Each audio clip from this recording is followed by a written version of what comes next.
So, hello, welcome back to the last episode of Awareness and me going through it quite. Yeah. We're gonna finish up with a summary of the summary, as I'm just seeing there, or at least I think it is a summary of the summary. I don't really know.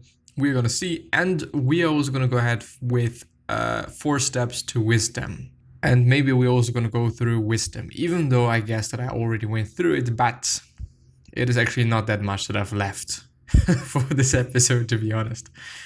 I know I actually was going for finishing up the last time, but in the end, I kind of didn't do it. So yeah, wisdom. Wisdom is to be sensitive to this situation, to this person, uninfluenced by any carryover from the past, without residue from the experience of the past. This is quite unlike what most people are accustomed to thinking. Here is a lovely one. It is from an Oriental sage, though I don't remember which one. As with the Bible, the author doesn't matter. What it said is what matters. And there is a quote, so bear with me. If the eye is unobstructed, it results in sight. If the ear is unobstructed, the result is hearing. If the nose is unobstructed, the result is a sense of smell. If the mouth is unobstructed, the result is a sense of taste. If the mind, and this is the important part, is unobstructed, the result is wisdom. What does unobstructed even mean? Not obstructed. Well, thank you. Oh, now I get it. No. Freedom lies not in external circumstances. Freedom resides in the heart.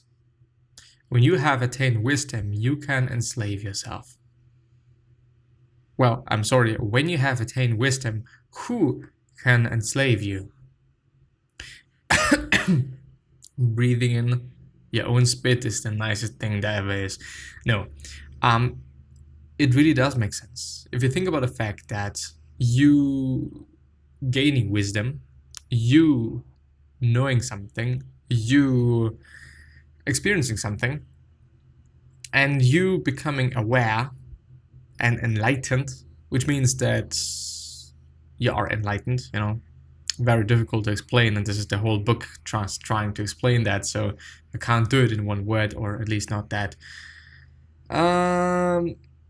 fast, but fuck it. The thing is, if you're so... Just remember something actually not too good. If I care about it. If not, then it doesn't matter too much. Anyway, when you're able to live your life fully in terms of you are enlightened, you are totally aware of everything, you're also aware of the fact that nobody can enslave you. Period. But you, quite, you're the only person to do so. Anyway, I would actually like to check that. I don't know if it makes sense to do that. Can't see that much anyway. Let me see if I've done that wrong.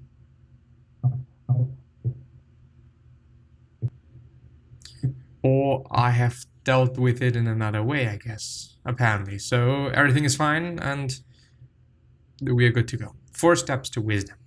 Put this program into action 1,000 times. Identify the negative feelings in you, which is point A. Point B, understands that they are in you, not in the world, not in external reality. It is what you, quote unquote, made up. It is something you did and you're doing to yourself. It's not something that somebody else does to you. It's not what the world is all about. It is nothing but you that gives you those negative experiences, negative feelings, negative whatever. Do not see them as essential part of I. These things come and go. As so many things, as well as those, sometimes they are there, sometimes they are not. Period. And D, which is the last point, understand that when you change, everything changes. Which most often probably was one of the reasons why people say change yourself, and by changing yourself you can change the world. Because that is indeed the case, If you're changing the way you are, which might be incorporating also your beliefs, perspectives, yada, yada, yada, things are just gonna change. You're gonna see things in a different light. You're gonna see things in a different way. And that is amazing. That is good. That is great. Yes, point one, or number one. The first thing you need to do is get in touch with negative feelings that you're not even aware of. The second step is to understand that the feeling is in you and not in reality. Negative feelings are in you. No person on earth has the power to make you unhappy.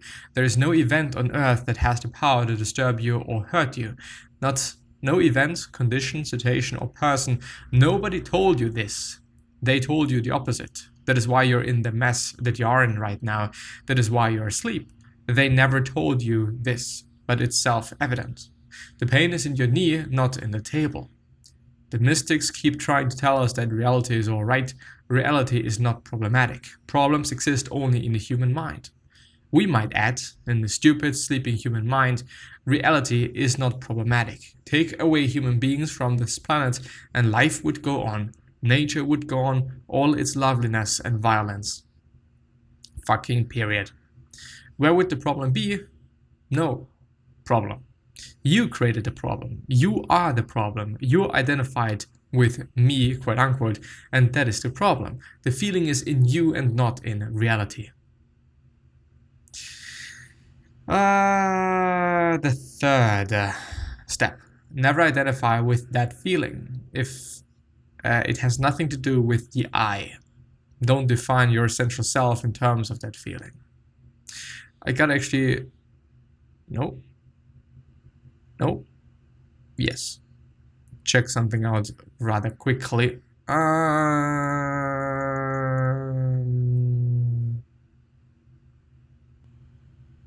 The third step.